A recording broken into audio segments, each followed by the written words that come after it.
Notes. This is the second part of my response to MJ and another bibliophile reads about annotating. The storage on the phone got full, and I can't be bothered to download for the first time an editing app and put both videos together. So I'll just upload them at the same time. And yeah, that being said, let's continue. As I was saying, it's not like surfers are massive readers. Probably a surfer who was reading this book would be reading a book for the first time. And because of that, what they would have to say is not as interesting as other people. But when it comes to the question that I was answering in the note of the previous video, that I will link in the description as well, just in case you are lost, I would want everyone, actually I encourage everyone to go to the comments and answer that question. What do you do for fun? What do you do to make you feel like a kid again?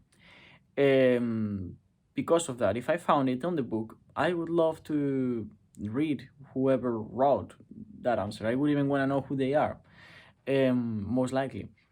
So there you go. An example that overlaps sort of like the more instrumental approach of learning from someone about something in the book and learning about the person themselves, and so context of the book and the context of the reader is what I wrote here when I was reading the Phenomenology of Spirit on the plane coming to the UK from North Spain. On the first page, I was reading and then I felt kind of like silly reading Hegel Phenomenology of Spirit on the plane. And I drew a little plane here and I put a cloud, and then I wrote this. I wrote from Vigo to London and an arrow, and then I wrote, to philosophize about the possible grasping of the world through an absolute certainty that emerges neither from subject nor from object, neither from sense perception nor from concepts, but from the amalgamation of all this in a dialectic process extended across multiple heres and nows, that contain within themselves their own reflection, is a funny thing to do when one is floating into thin air. There is no denying that this is not the same here and now in which I began writing these words, but am I the same? Now, I find this cool annotation to find on a book, especially if you have read or are reading this book, because within it there is some of the main themes of the book are being sort of summarized as well. So it's interesting in the context of the book, and it's interesting also in the context of a reader speaking to another reader. I'm of course talking about my own annotations on my own books. There is not much in this in the way of other people's annotations that I have right now with me. Most of my books are not here; they are in Spain because I'm leaving the UK relatively soon, in a couple of months, and because I don't have a space for all my books.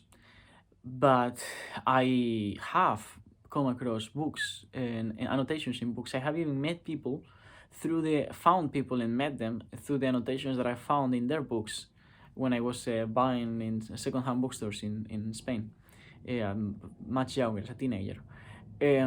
My partner is reading Minima Moralia somewhere behind those books there, which is my favorite book from Adorno, and she's annotating the book, and the book is already full of my annotations, and I can't wait for her to finish the book. I don't want to reread the Minima Moralia, but if she's annotating on Minima Moralia, I definitely want to reread Minima Moralia in the parts where she has annotated and read her annotations specifically, because I know her, of course. But that's what I was saying. There is the three-way interaction plus the potential deeper understanding of the book that gets involved in the annotation. But even if you didn't involve anyone, also you can also talk to yourself through the annotations that you put on the book.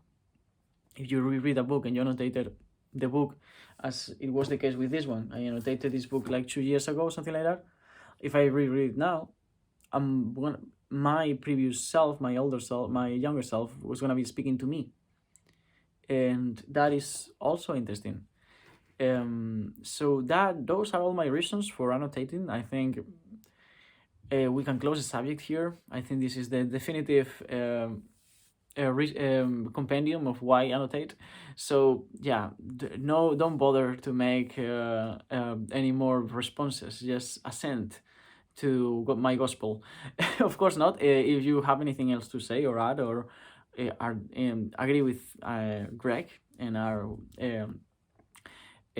happy to be collectively wrong on your dislike of annotating, then please make a video and refute everything that I just said, and let's keep this conversation, because I love annotating and I love talking about annotating. And please, if you do annotate and you are gonna make or talk about your annotations, show me.